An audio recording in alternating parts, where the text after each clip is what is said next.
Visa announced this morning that they purchased a CryptoPunk for $150,000. The company processed the transaction through a partnership with Anchorage, who is now the first ever U.S. bank to custody an NFT. Kai Sheffield, head of crypto at Visa, told Binance that the company thinks NFTs are going to play a really important role in the future, so they wanted to understand firsthand what it takes to acquire, custody, and interact with one. So makes sense to me.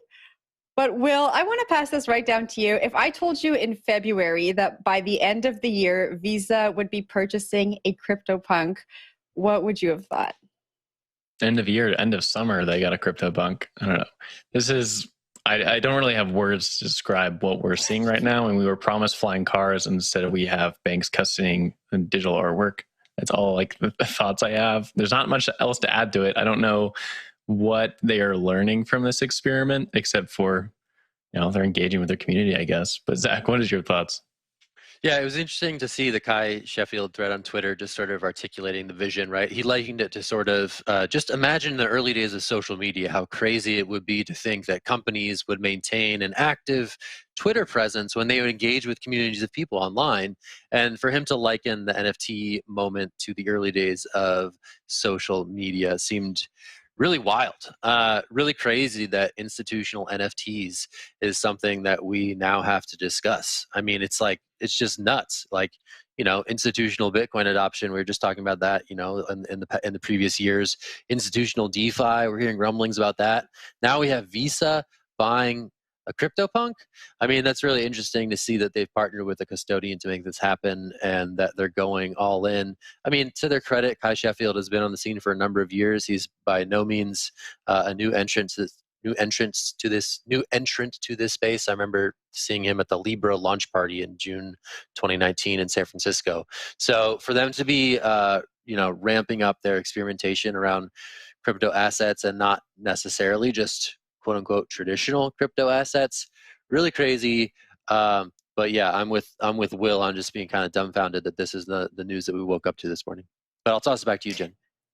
I was reading this morning that Visa wants to become the engine of the metaverse, and they are planning to purchase more NFTs. Now, Ben, I have to ask you, just because that shirt is so vibrant, I feel like that's something someone might wear in the metaverse. What do you think of this? Do you think that's a lofty goal for Visa?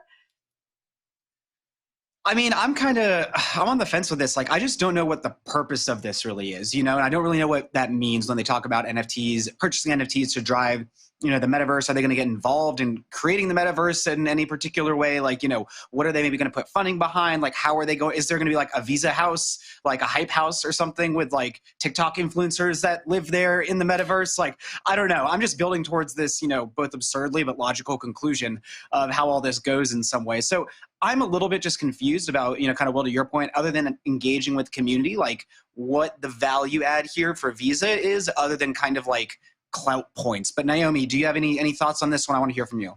Well, I just want to chime in on them being the engine of the metaverse line. That's the first I've heard of this, and it's kind of a little bit hilarious and ironic. Naval had a great tweet yesterday where he said the people working on finance, games, art, social networking, and the metaverse who still don't get crypto are in for a surprise. So it's fascinating to see Visa thinking that they're going to come in and be kind of a leader in all of this when you have just this decentralized boom and flourishing going on that Visa is kind of the antithesis of. So I don't see them being the engine of the metaverse at all. I see like the entire community that is being supported by all of these awesome decentralized tool being the engine. But Will, I'll throw it to you.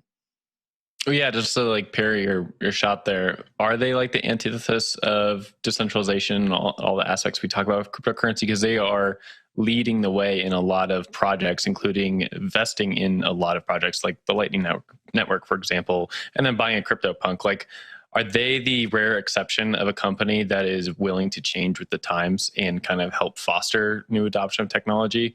I mean, because the investments they've made are one day going to make Visa obsolete if those like plans come out the way they want them to be. So it's just like a very odd way to like look at Visa. Yeah, it's an interesting point. You make a great point that if they're investing in all of this, they would make themselves obsolete. So maybe they are just recognizing that the future is decentralization and trying to hop on board. The reason I say that about, payment processes, and we'll talk about that later in the show, is just that they wield so much control. It's all about censorship of money, censorship of payments, and it's traditionally been a focal point that the governments can leverage in order to curtail people's choices in terms of their finances. They can shut off entire industries. They have shut off entire industries, marijuana industry, porn industry, all of that. So it's, for me, kind of the antithesis of what Bitcoin stands for, which is uncensorable money and decentralized money. But you're right. If they are investing in this, maybe they see it as, they're seeing the writing on the wall and they're like, well, we don't want to completely destroy our business. Maybe we should get involved with this. So I'd be interested to see in what capacity they do get involved with this in a way that actually safeguards their business and enables them to remain sustainable, because I really don't see them being an important part of our financial future.